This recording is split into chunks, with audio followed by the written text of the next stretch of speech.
and conflicts across America, which may in the end trigger an American civil war. The third great unknown is China. China and Iran have very strong economic ties. China gets a third to half its oil from Iran.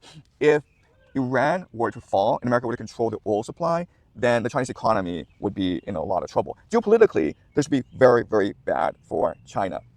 So China's a great unknown. What will China's response be? My prediction is we will not hear from China in this conflict that much. In fact, we can sort of discount China from this war.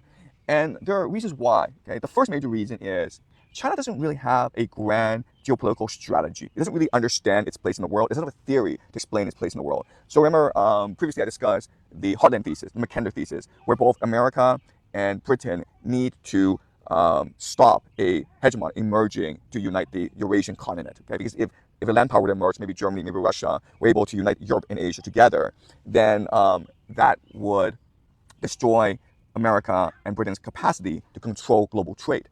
You can have railways connect Eurasia, and you really don't have to trade for the seas anymore. So that's how America and Britain sees the world. Russia understands that it is extremely vulnerable to invasions. It's been invaded by multiple nations in its history, which has caused tremendous death and destruction within Russia. So Russia needs to be on the offensive if it is to maintain its territorial integrity. Okay, but when we go to China, China doesn't really care about the rest of the world. For China, what's important is to maintain its territorial integrity by not participating in the world. China built the Great Wall. And the purpose of the Great Wall was to prevent outsiders from coming to China, but also prevent insiders from leaving China. So for China, its main priority is to maintain its territorial integrity. And what it understands is the only way for the Communist Party to fall in China is if it were to engage itself in an external geopolitical conflict that there's no way of extricating itself from.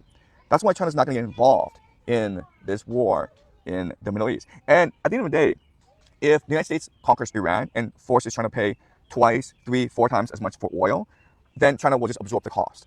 Because for China, what's really important is to maintain the stability of the regime. The geopolitics doesn't really matter. Okay, so I would say these are the 3 big questions moving forward that we're going to watch out for. Will the Americans be able to kill the supreme leader? Because that is definitely on the agenda, and they're investing a lot of resources to ensure this possibility. And I'm not sure if it will happen, but if it does happen, then consequences for Iran will be quite there. Okay.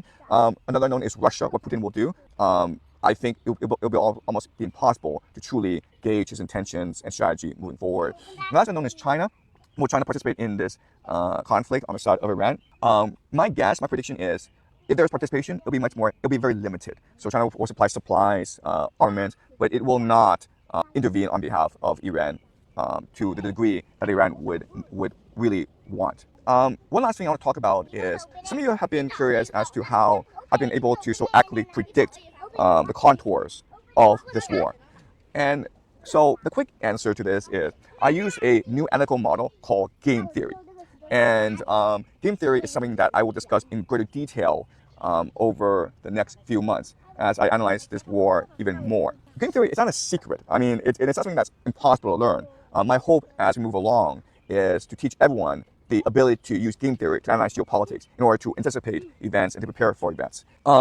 That's it for my first analysis of this war. I'm hoping to make more updates as this war progresses, and I'll tell you how how my thought process works and guide you through the process of developing a game theory mindset so you can for yourself analyze global events using game theory. The world is moving to a very dark place, and the only way to survive and to anticipate and to prepare for the chaos that this new world will bring about is to come together as a community and to help each other out and to have solidarity.